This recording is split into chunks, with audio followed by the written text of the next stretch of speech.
Love at first sight.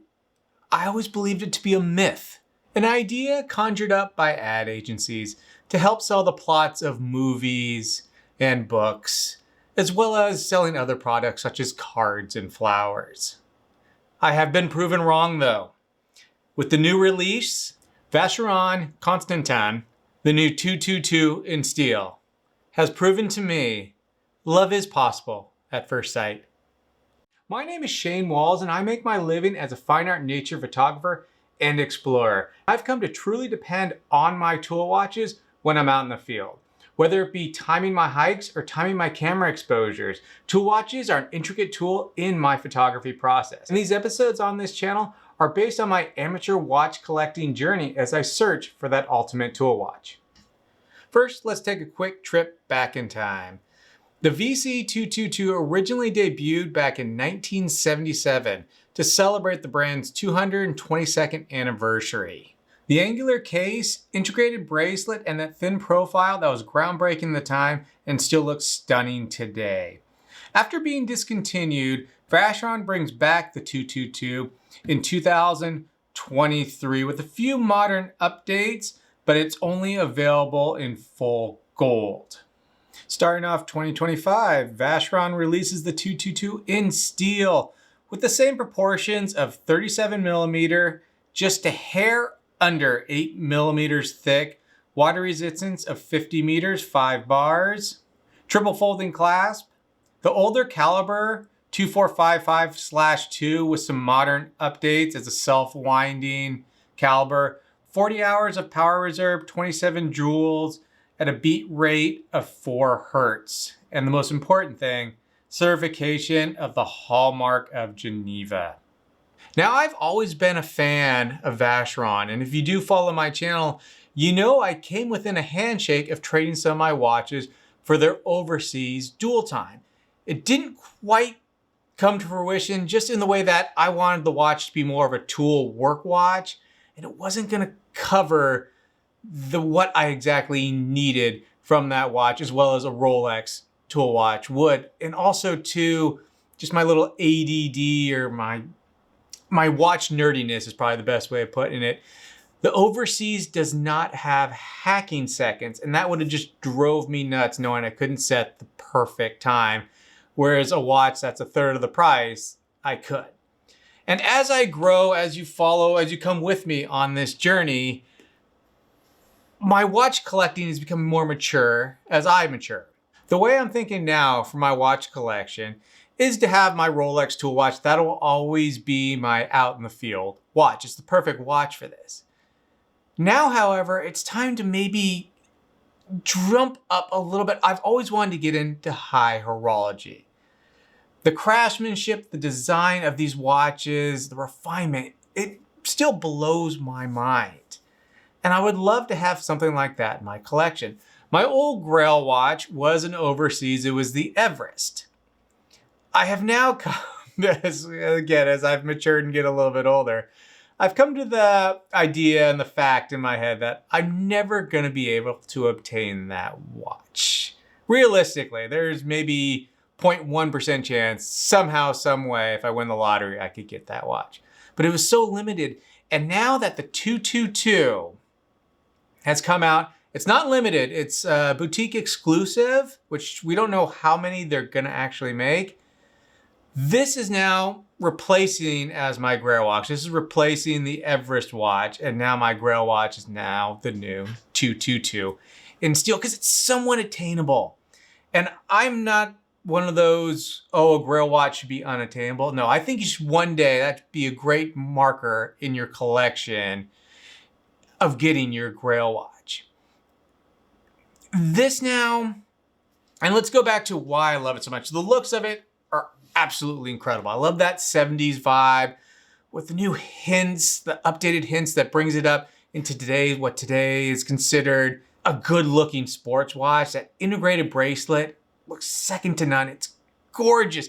Protected by a flat sapphire is that beautiful matte blue dial. An exercise in simplicity. Everything is exactly where it should be.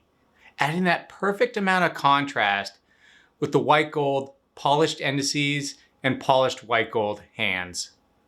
Accented with superluminova, maintaining that sports watch feel with a touch of luxury, complementing beautifully the surrounding distinction of the case, highlighting its uniqueness.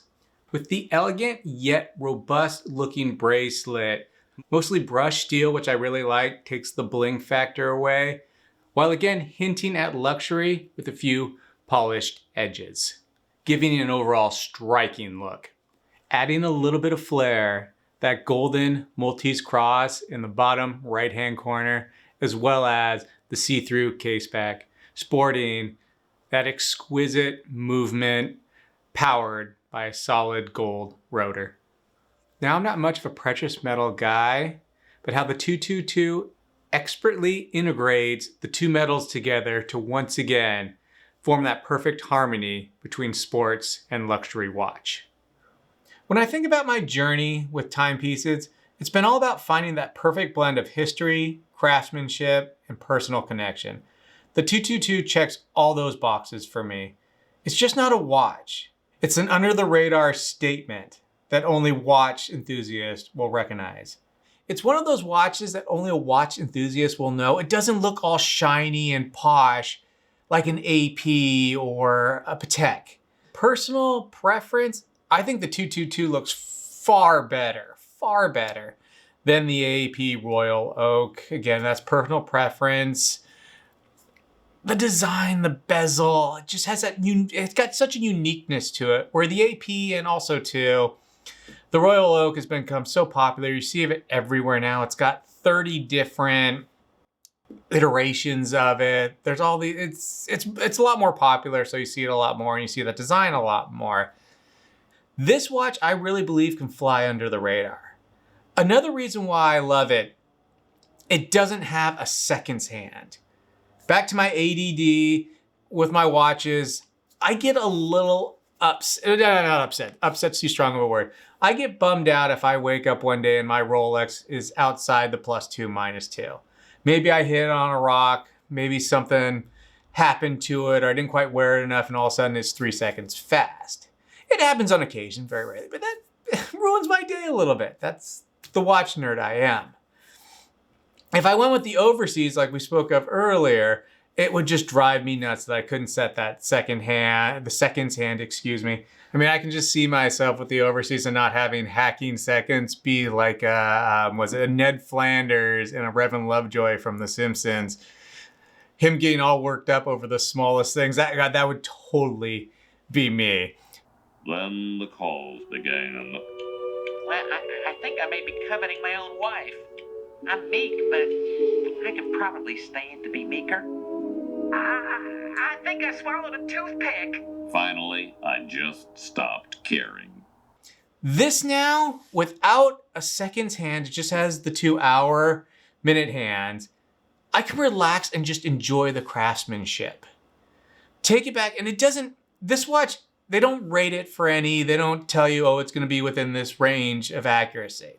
That might be a little therapeutic for me, and I can just enjoy the watch, the craftsmanship for what it is. Second to none build quality and craftsmanship, design, pursuit of the best type of watchmaking. I can just do that with this. The Rolex I can't because it's more of a tool for me, it's more of a work tool. So those are gonna be separate. That's why now, after this thinking, growing my collection, that's the way I want to look at this. And I really want to obtain this watch, and I went into the boutique and put my name on the list. It might be a year, 2 years, 3 years, who knows? I am just so excited to get my hands on this watch. Not having those hacking seconds would drive me nuts. Now it's interesting, this new 222 does have hacking seconds, but it doesn't have that seconds hand. But again, this could be therapeutic for me in my watch collecting journey. The downside, and it's not, okay, we're gonna go over two what I think are downsides, even though the first one, which we're gonna talk about now, isn't really the downside. It is an older, let's say, movement. It has been updated, and from what I hear, it's a workhorse. It's a good, tough movement. It is a little older, but it's been refined and upgraded to more modern standards. So that could be a plus or a negative. I've heard it's extremely accurate, so maybe not the end of the world.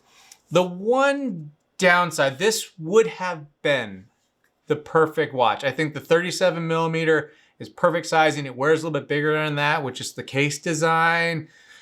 The bracelet looks amazing. The triple clasp, everything, the refinement, it looks like an amazing watch. 50 meters of water resistance, I'm a little disappointed. I know if they wanted to up that, the case would have been a little bit thicker. Me personally, I would have been fine with some 9 millimeters thick. That would have been fine for me. I know for a lot of others as a dress watch, they want it thinner, and that's kind of the idea behind this watch, is it being really thin, a sports watch. I get that. It takes it out of travel for me. I wouldn't travel with this watch. Not the end of the world. Maybe if it's more for a business travel where I'm not gonna be out in photographing, I'm not gonna be out in the field, maybe I might take it. It's just that 50 milliliters of water resistance, in my mind, you have to look after the watch a lot more. If you're like me and I travel, the first thing I wanna do after putting my stuff in the hotel or whatever, if I'm on the coast, I wanna go swimming in the ocean, hotel pool, jump in the pool, or if there's a nearby body of water or lake, go jump in the lake. I like to do that when I travel. I love swimming. 50 meters of water resistance though, I can't do that with this watch. And even worse than that, I don't wanna, when I'm traveling, take that watch off my wrist. So it becomes the idea, I gotta weigh safety of the watch, waterproofing. They say it's a true 50 meters. I don't exactly know what that means. If I could just swim with it, that would be great. And I'll talk to Vacheron about that with the AD there. But that's tougher. $32,000 watch. Get that, get some water, and that would be the end. But you definitely don't want to leave it in your hotel room or on the beach on the sand covered up with your towel. That would be the worst. So that's my one downfall for this watch. I actually welcome the 40-hour power reserve. This watch is an experience, and part of that experience should be looking forward to waking up and setting that watch as you start your day. This is gonna mark a change in my watch collecting though, and I think this will be by far, you say this now, famous last words, this will be by far the most expensive watch I ever get. I never thought of myself spending this much on a watch. Never in a million years.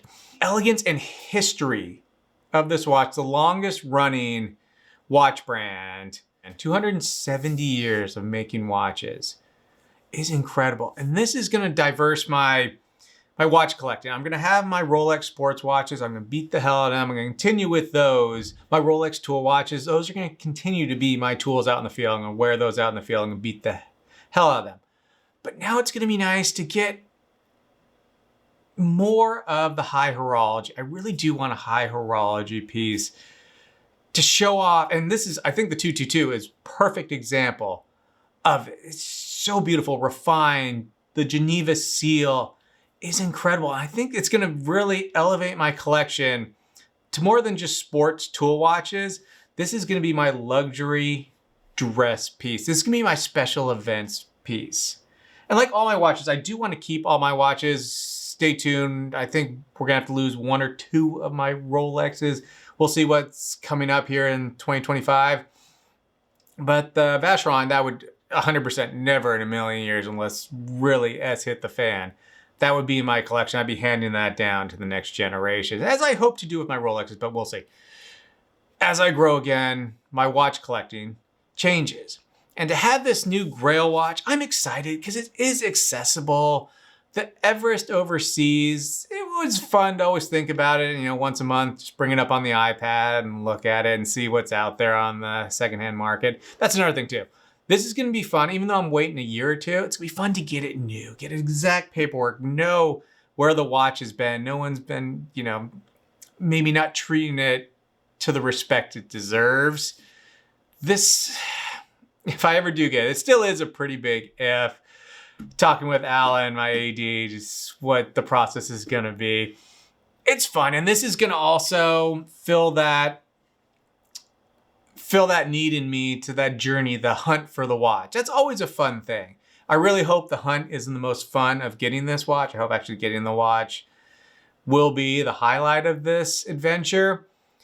Either way though, the 222, what an incredible piece of watchmaking history, sticking with the old, updating it just a little bit to keep that beautiful nostalgia of the watch while showcasing the definition of high horology. Thank you so much for watching. I really do appreciate it. Comment down below, am I crazy? Do you think this watch is as good as I think it is? Is it overhyped? Because I mean, it's everywhere now. VC is, I've never seen so much on a watch. Maybe it's because I am liking it and I'm doing the research on it. But man, this thing's all over Facebook, Instagram, email. It's everywhere. I saw a commercial for it on TV. Also, if you like what you saw, make sure to give us a thumbs up. Subscribe. We'll have more content like this coming up. We've got some more travel stuff, more on the Rolexes, and maybe a new Rolex real soon. I know I'm teasing you. Well, trust me, we got some fun stuff coming up with that. But thank you again so much for watching. Cheers.